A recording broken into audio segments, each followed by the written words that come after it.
Hello, this is Jane, and for the next hour, I'll be reading from the February 5th issue of the Toronto Star on the Niagara Frontier Radio Reading Service.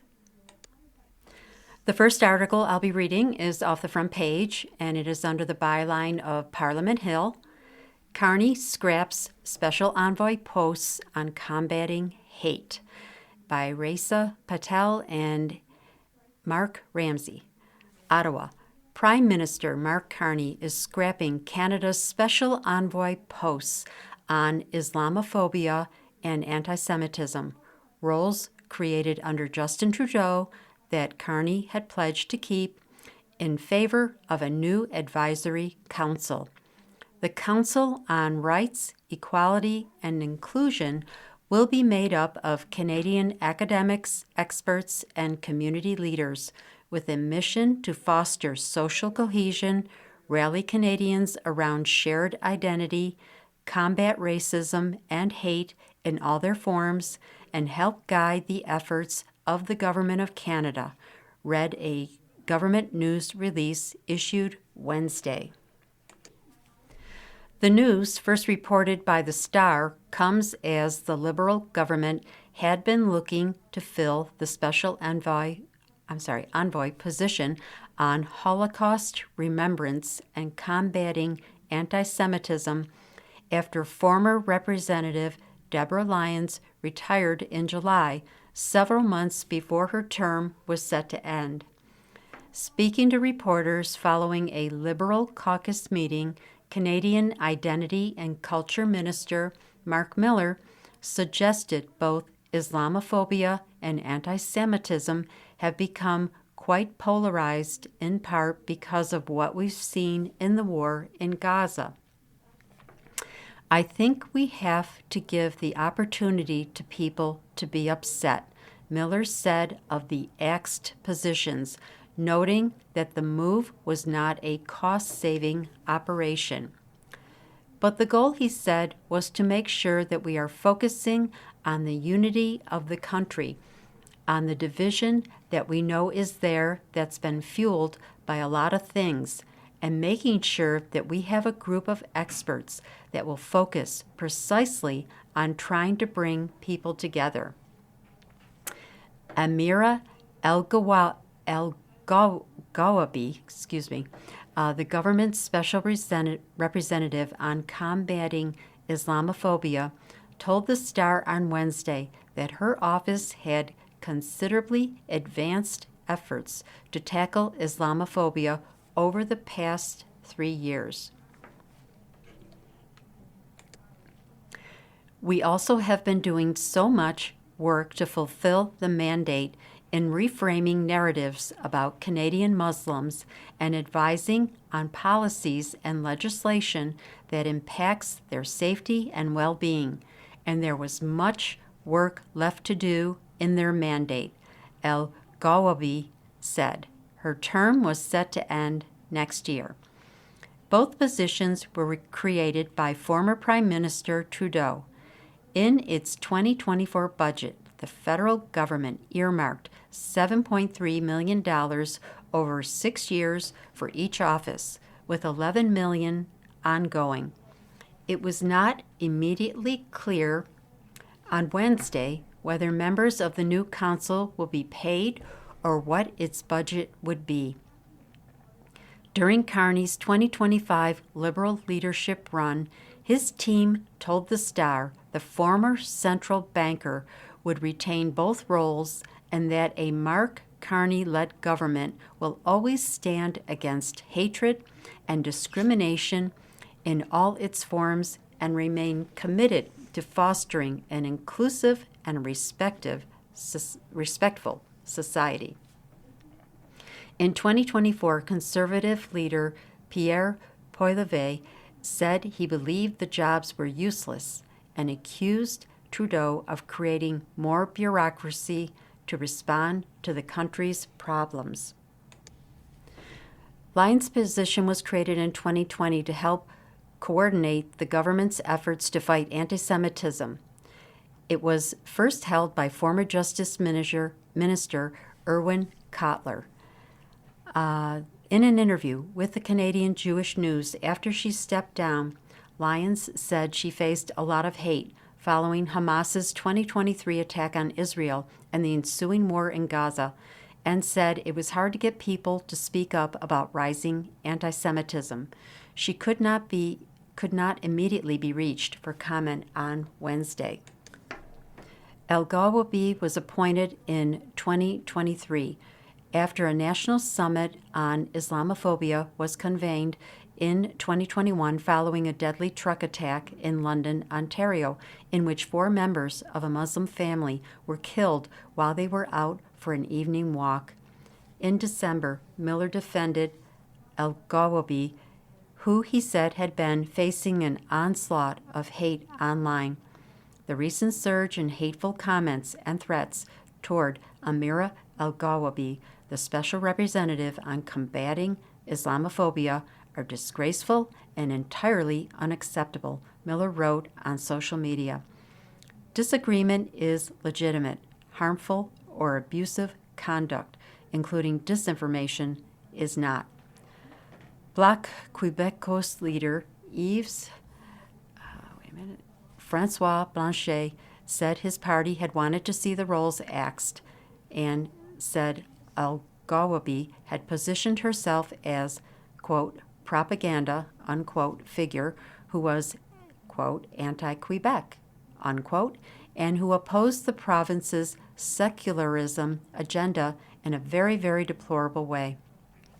Blanchet and other Quebec officials condemned El-Gawabi back in 2023 over a 2019 op-ed she had written with Bernie Farber, the former CEO of the Canadian Jewish Congress, that criticized the province's secularism law banning those who deliver public services from wearing religious symbols, including hijabs.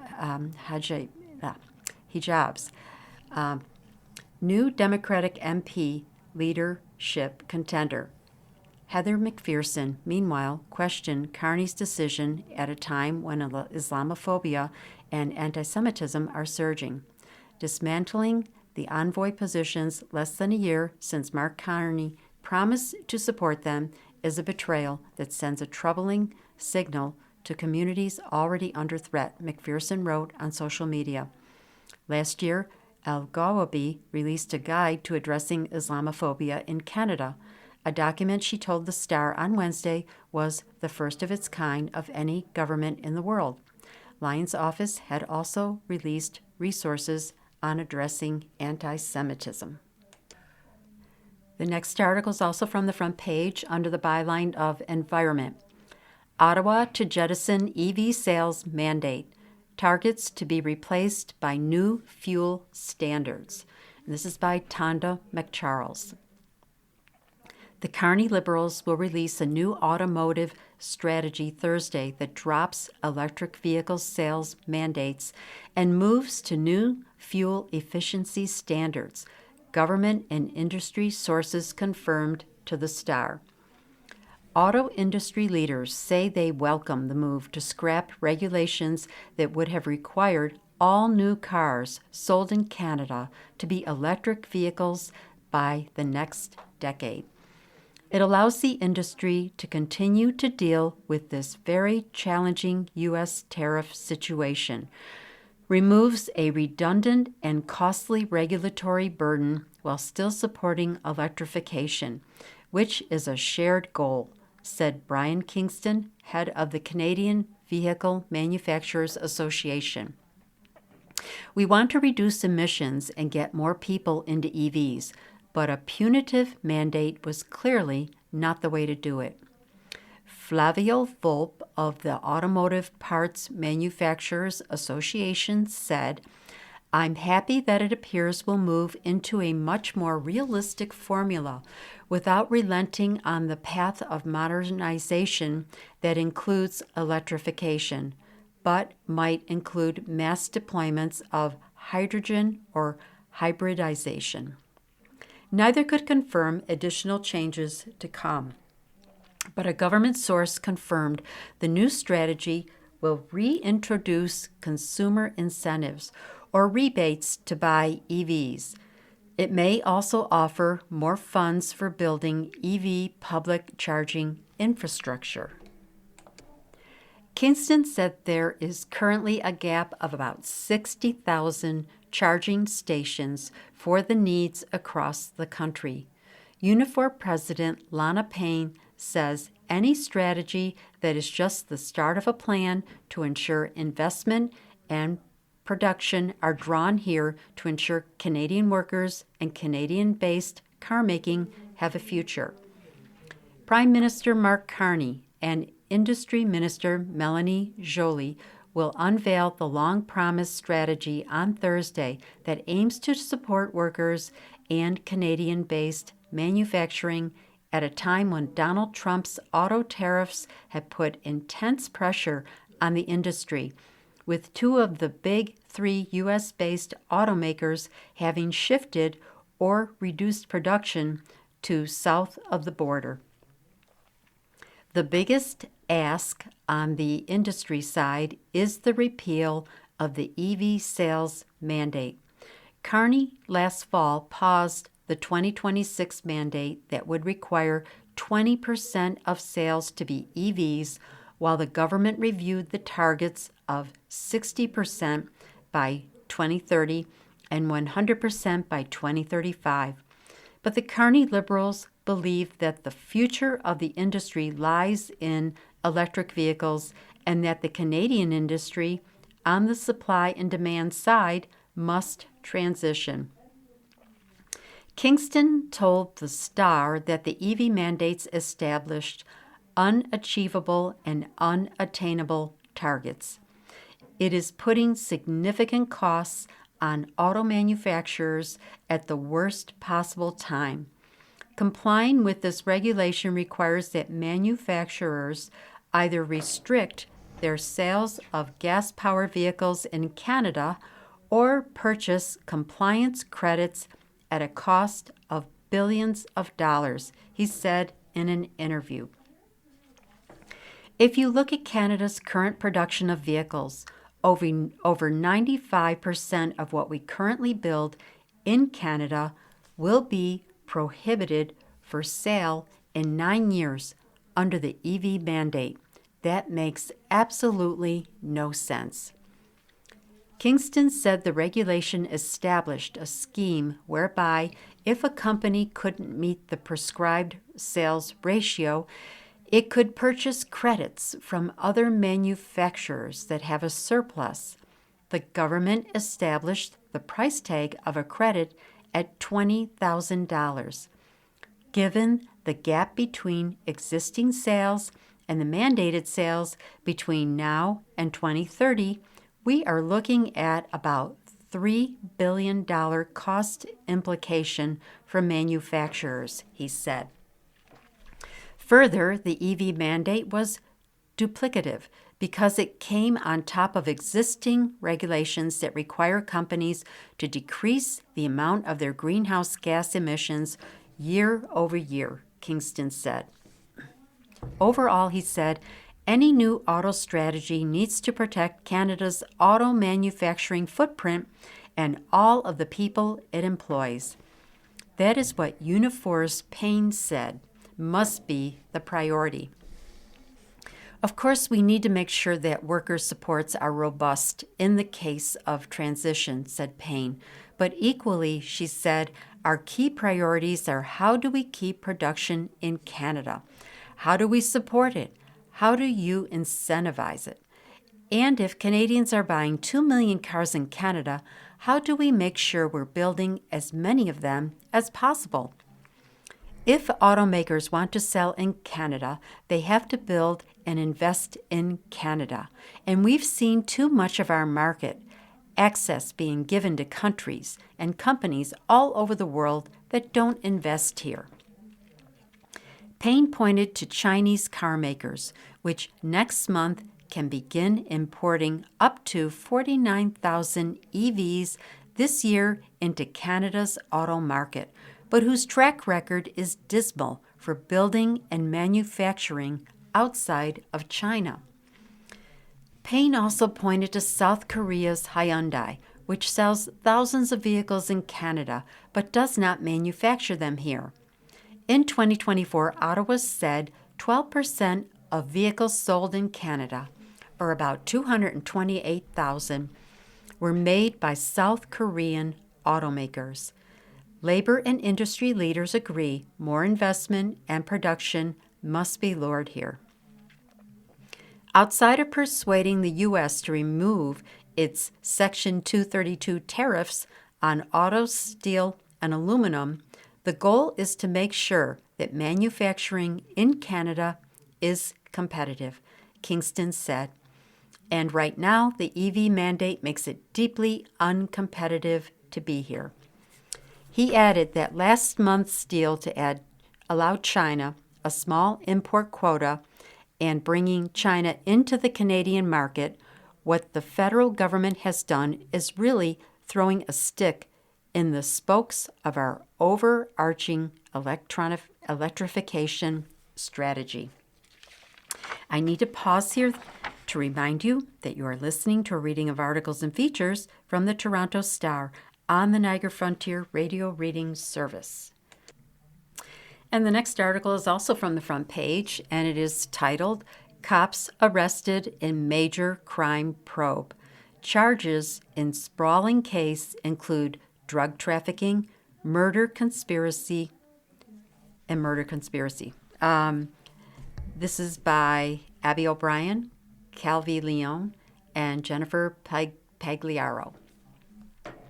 At least 7 Toronto police officers have been arrested in a large-scale investigation into organized crime and corruption, the Star has learned. The officers, several from the city's Northwest 12 Division, were swept up in a York police investigation dubbed Project South, according to a source with direct knowledge of the arrests. The source said the charges include drug trafficking and conspiracy to commit murder. A second federal source said the probe has led to more than 30 arrests.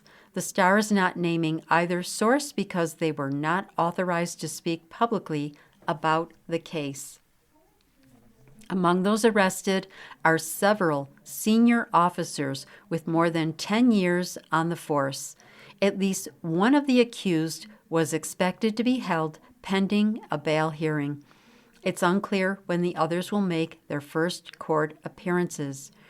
Reached by the Star, Toronto Police spokesperson Nadine Ramadan would not comment on the number of officers involved or the nature of the charges. York Police Chief Jim McSween and Deputy Chief Ryan Hogan are expected to provide an update on the case at 10 a.m. on Thursday. They will be joined by Toronto Police Chief Myron Demkiw. The Toronto Police Association said in a statement it was aware of several of its members who were arrested today. As a professional labor organization, we will ensure our members receive due process and wellness support as required, TPA President Clayton Campbell said, declining to comment further. Ian Scott, who served as the director of Ontario's Special Investigations Unit from 2008 to 2013, said the initial reports are of grave concern, not only to the public, but the police community. A lot of police officers have been charged over the years, but the idea that there would be a bunch working in concert, which basically is what conspiracy means, is very unusual, said Scott. The information so far, including the sheer number of officers allegedly involved, erodes public trust in police and suggests that there is a systemic problem here, he said, a sense of organized corruption with certain members of the Toronto Police Service. The only other case that compares in scale to Scott's knowledge was a years-long police corruption saga that concluded in 2012 when 5 former drug squad officers with Toronto police were found guilty of attempting to obstruct justice. At trial, the prosecution argued The officers conspired to falsify police notes and records to cover up illegal, warrantless searches.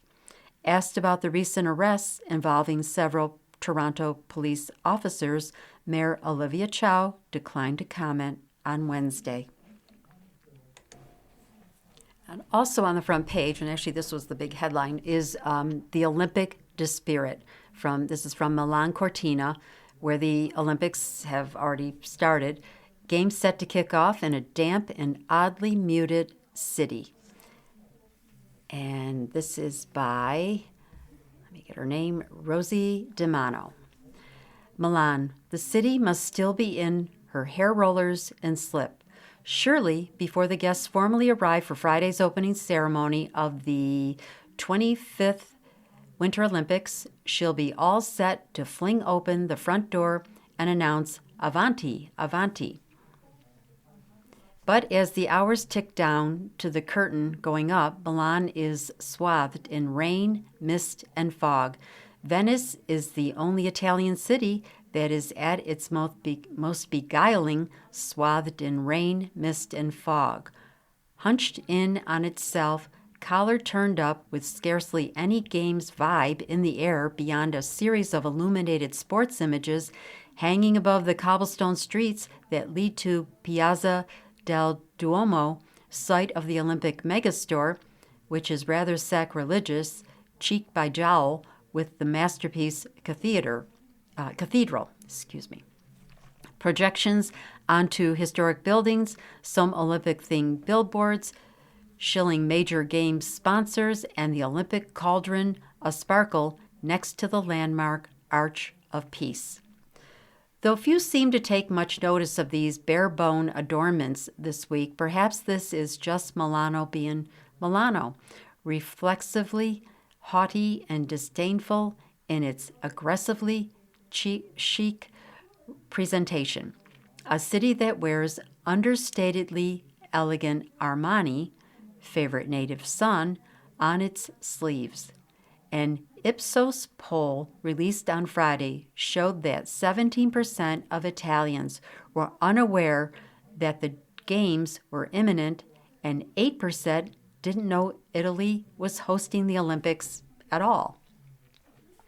Of course, the aura of disinterest could simply be due to these games being so widely spread out and spread thin in clusters, split hosted by Milan for ice sports and Cortina d'Ampezzo in the mountain region for snow sports some 400 kilometers away, which, sadly, appears to be the sprawling and chopped up fate of future winter games, starting with the generic French Alps hosting in 2030.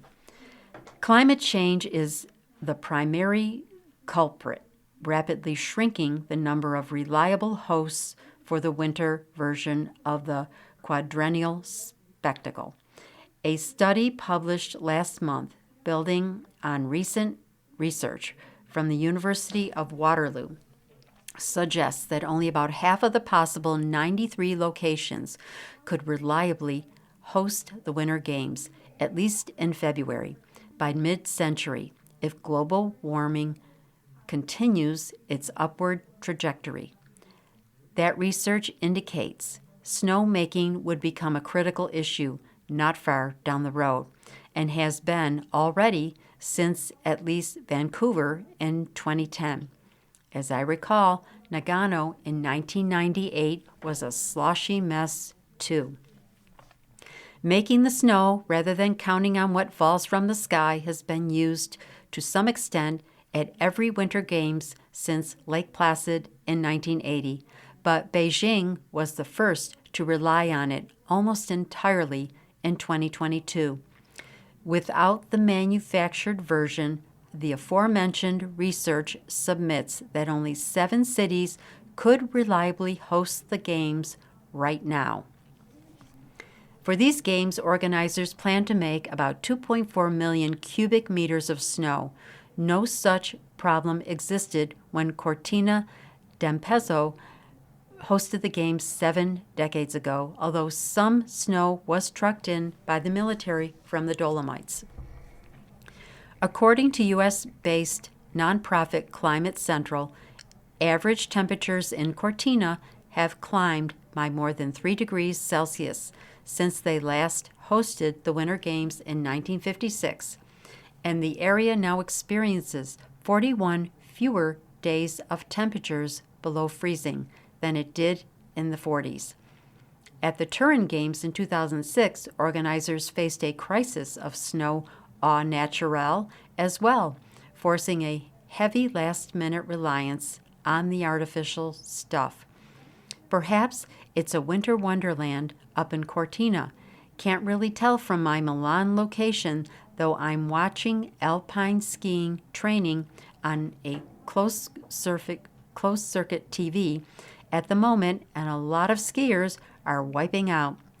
This too, unsafe competitive conditions for athletes, is cited as a consequence of insufficient snow depths. Legendary Lindsey Vonn, attempting a comeback at age 41, ruptured her ACL in a training crash last week, but is adamant she'll still compete.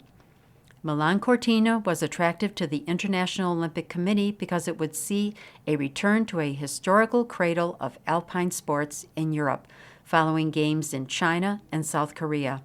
Making use of existing facilities, as Paris did brilliantly, against hallmark backdrops in the summer of 24 was a further plus, with only the Athletes' Village and main hockey arena built for the purpose.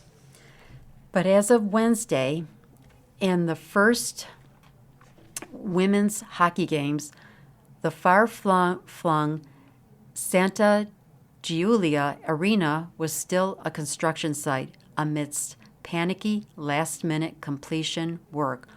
All of the Milan venues are actually far outside the city, another reason for the lack of Olympics buzz.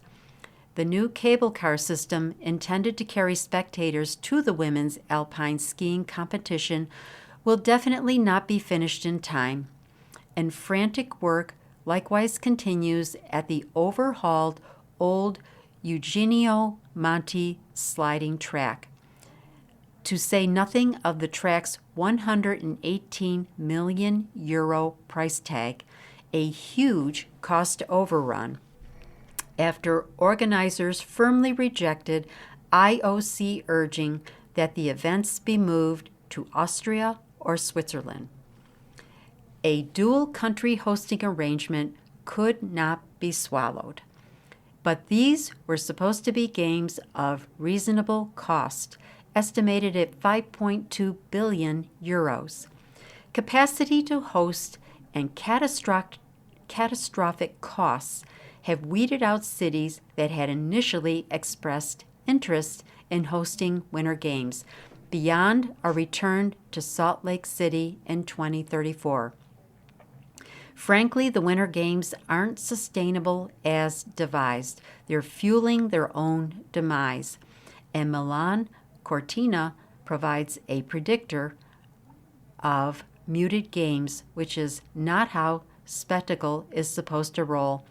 I mean, extravaganza is the name of the games. Otherwise, you just end up with a mishmash of world championships. It seems obvious to me that the Winter Olympics should be given a permanent home and forget schlepping around from continent to continent. And they should forever be hosted, drum roll, please, by Lillehammer. All of us who were there, and these are my 9th Winter Games, 19th overall, the Lillehammer Olympics in 1994, last time an actual village hosted, came close to divine perfection, crystallized in ice and blanketed by snow. They are frequently cited by games historians as the best ever, due to a combination of cultural authenticity, dramatic storytelling, and pioneering environmental productions. Frigid cold on the outside, heartwarming on the inside. We went on sled rides across frozen lakes and dined on Rudolph kebabs prepared by the indigenous Sami people. Honestly, who doesn't love Norwegians? Oh, right, him. And I need to pause once more to remind you that you are listening to a reading of articles and features from the Toronto Star on the Niagara Frontier Radio Reading Service. All right, the next article is titled 6 Projects on Cities' Radar, All Without Funding. Wish list includes 911 Center, Transit, and LTC renovations. And this is by Elisha Hashem. The city is spending more than ever before on building and fixing transit, roads, parks, and public buildings, but its unfunded project wish list is growing too. This year, it's $49 billion, more than double what it was 5 years ago. The figure captures some of the capital projects the city would like to be spending money on over the next decade.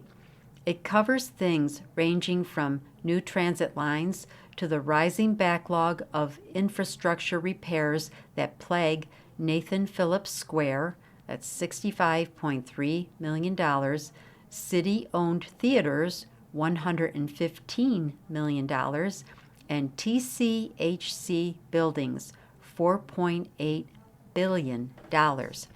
The Star has previously reported on the expected deadline in local road conditions over the next decade if more funding isn't made available.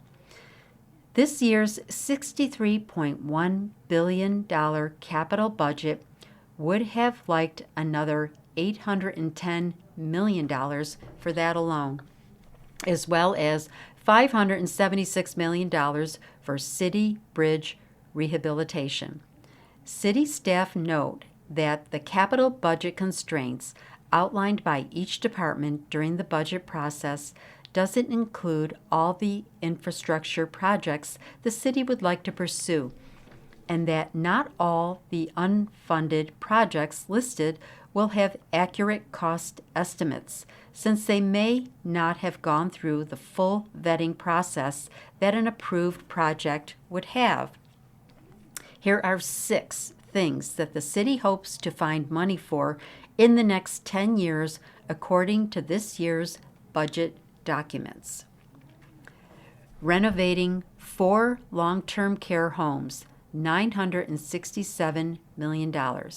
The actual projected cost for the long-awaited mandatory redevelopment of 4 of the city's 10 long-term care homes, Castleview, Witchwood Towers, Fudger House, Lakeshore Lodge, and Seven Oaks, to meet current standards is $1.3 billion, extending beyond this 10-year capital budget plan.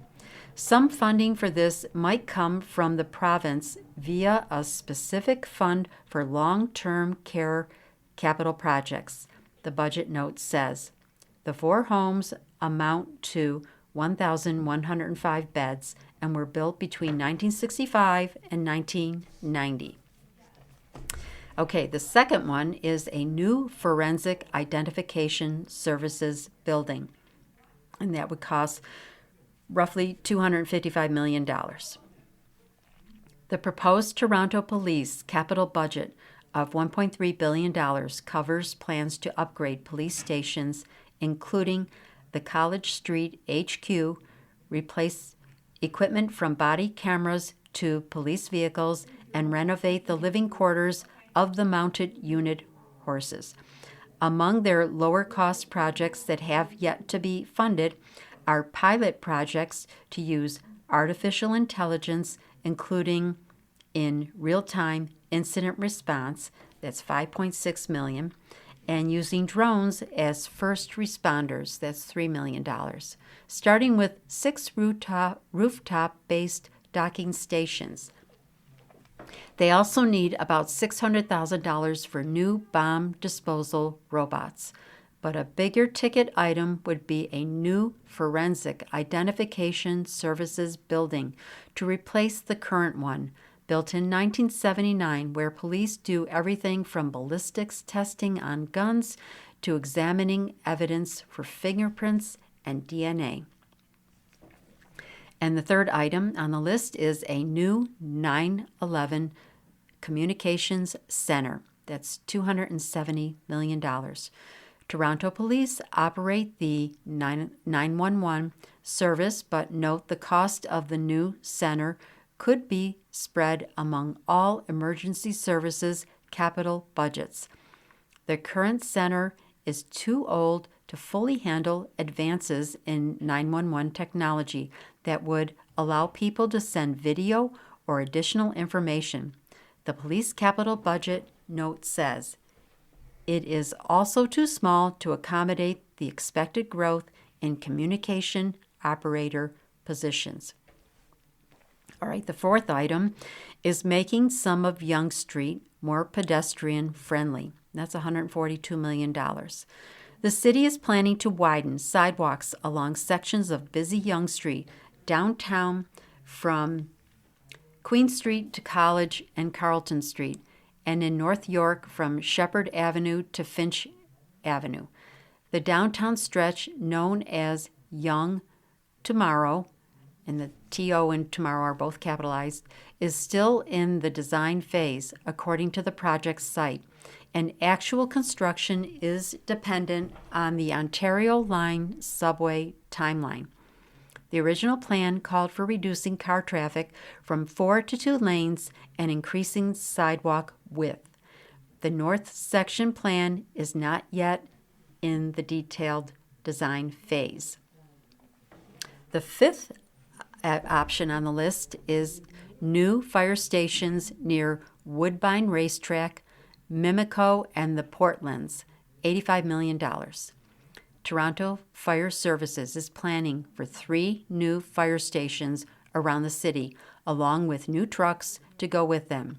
One would be by the Woodbine Racetrack area at Highway 27 and Rexdale, and another in the Portlands redevelopment. A third could be in the Humber Bay Shores area if the proposed transit and residential hub on what was once the site of a cookie factory proceeds.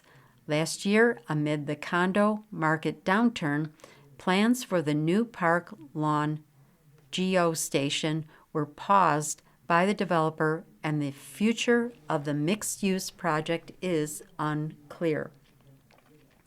And the last option is Waterfront East LRT, and says here it's priceless. Numbers may cease to have meaning when it comes to building new transit lines in Toronto, but the estimated cost for the 3.8-kilometer line is $2.57 billion, with about $150 million spent on planning so far. It would run from Union Station to Villiers Loop in the Portlands, going along Queens Quay and Cherry Street. While it is a priority project for the city, which is heavily investing in developing the eastern waterfront, including the new Aqueman-Minising neighborhood, it is unclear when the project will move forward. And the next article is titled, Ford Hopes to Turn Scarborough Seat. Looming by-election triggered by NDP defection could make or break Liberal leadership race. This is by Robert Benzie, Rob Ferguson, and Maura Welsh. Ontario's political future could well be determined on the shores of the Scarborough Bluffs later this year.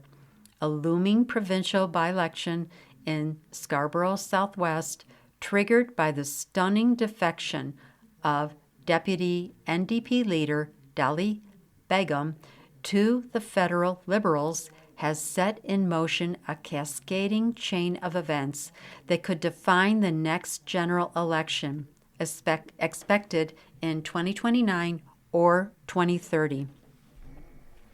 Presumptive Ontario Liberal leadership frontrunner Nate Erskine Smith, who represents the neighboring riding of Beaches, East York, federally, threw down the gauntlet, saying he will run for the Grit nomination in Scarborough Southwest.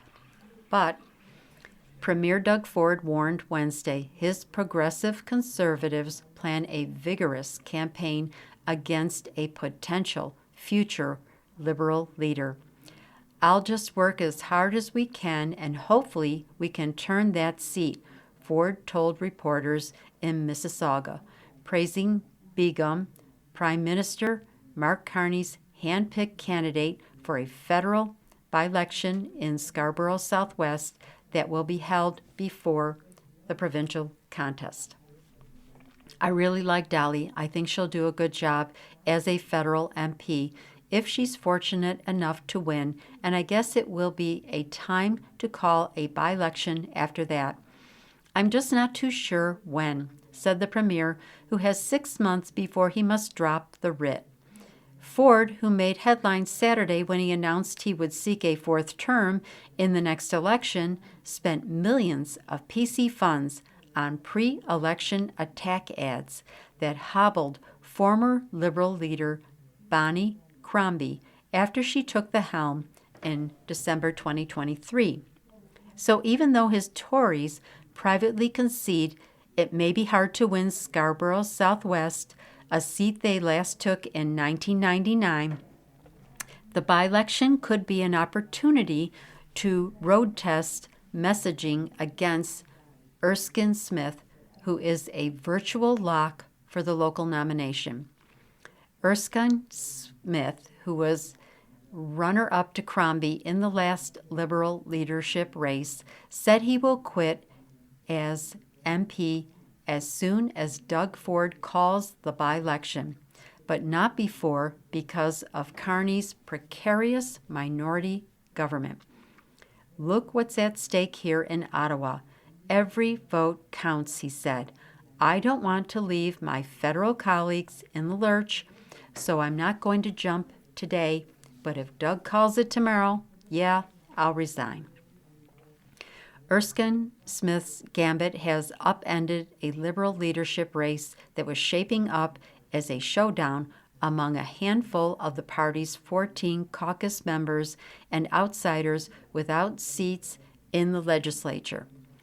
That's because the previous two party leaders, Crombie, a former Mississauga mayor, and current Vaughan Mayor Stephen Del Duca, failed to win their ridings and could not hold Ford to account in the legislature.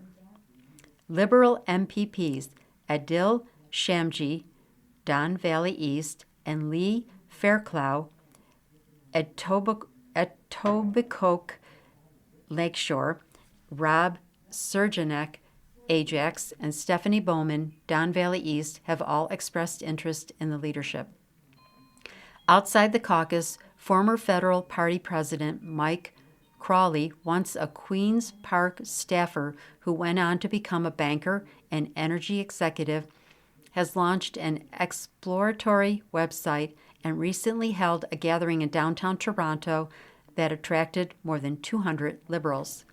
Asked if Crawley has any interest in seeking the Scarborough Southwest nomination, which could transform that race into a leadership primary, a source in his camp was coy. If the Ontario Liberal Party needs a candidate, he's happy to serve, but he also knows it's important to listen to what the local riding needs right now, said the source, who spoke confidentially to discuss internal deliberations. In the February 2025 election, Begum took 42.9% of the popular vote in Scarborough Southwest to 30.7% for Tory Addie Daramola and 22.9% for Liberal Kadira Jackson and 3.5% for Green Mark Beckering. Potential Liberal leadership candidates are awaiting details on entry fees and timelines, which will be released after a meeting of party brass this weekend. In the last race, entrants were charged $100,000 plus a $25,000 refundable deposit. Erskine Smith's move is a formidable challenge for any would-be opponents in Scarborough's Southwest, said a source close to him who was not authorized to speak publicly. He's got a local infrastructure on the ground in a neighboring riding that is going to be very hard for someone to match. If he wins the riding, it cements him as a front-runner for the Liberal crown, the source said.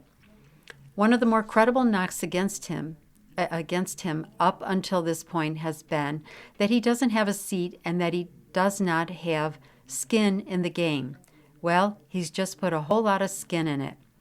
Merritt Stiles, New Democrats, meanwhile, are scrambling, having lost a star MPP who more than doubled the party's popular vote tally of 18.6% province-wide. Maisha Chowdhury, Stiles' director of media relations, said the party was focused on its plans for a 2-day caucus meeting starting Thursday, but will be holding a nomination to replace Begum. There's a lot of interest, but it's going to be a rigorous process, said Chowdhury. Meanwhile, there is jockeying for Erskine Smith's federal seat. One potential candidate is Summer Nudell, said Andrew Perez, a federal liberal strategist and principal of Perez Strategies. Nudell, a longtime federal liberal and local Beaches resident, has deep connections to the community, noted Perez. She had hoped to see the nomination in 2024 and enlisted 2,000 members. When it appeared Erskine Smith was going to resign his seat, he ultimately changed his mind after former Prime Minister Justin Trudeau, in one of his final decisions before resigning, appointed him to the cabinet. And I need to pause one last time to remind you that you are listening to a reading of articles and features from the Toronto Star on the Niagara Frontier Radio Reading Service. And the next article is titled OPSEU Seeks Probe of Pensions Vice Chair. CAAT Board's chair suspended after 3 senior executives leave. This is by Anna Pereira and Kristen Rashowi.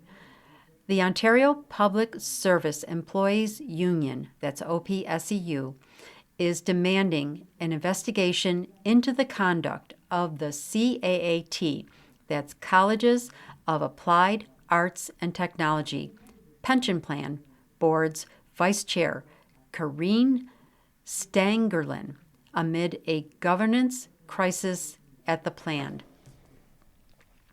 On Wednesday evening, OPSEU published an online statement regarding its recent decision to suspend CAAT Board Chair Don Smith in light of the departure of 3 senior executives from CAAT announced last week.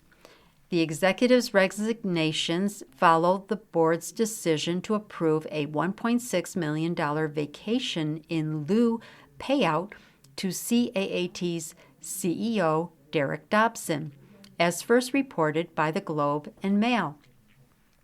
CAAT manages the pensions of more than 120,000 public and private sector workers across Canada, including Toronto Star employees. In the statement released Wednesday, OPSEU called for action by the College Employer Council, that's CEC, which as the bargaining agent for Ontario's publicly funded colleges also appoints trustees to the CAAT board. Stangerlin is a CEC nominee. OPSEU said it wanted the CEC to probe her actions, adding that the chair and vice chair may have acted outside the policies and procedures of the plan. A source at OPSEU confirmed those policies and procedures are related to the CEO's compensation. The source is not authorized to speak publicly on the matter. OPSEU appoints 5 trustees to the CAAT board. Smith was one of them. The remaining trustees are selected by the other plan sponsors, the CEC and the Ontario College Administrative Staff Association. That's OCASA. Trustees who are appointed have a fiduciary duty, a responsibility first and foremost to make decisions in the best interest of the plan and plan members, including retirees, the OPSEU statement said.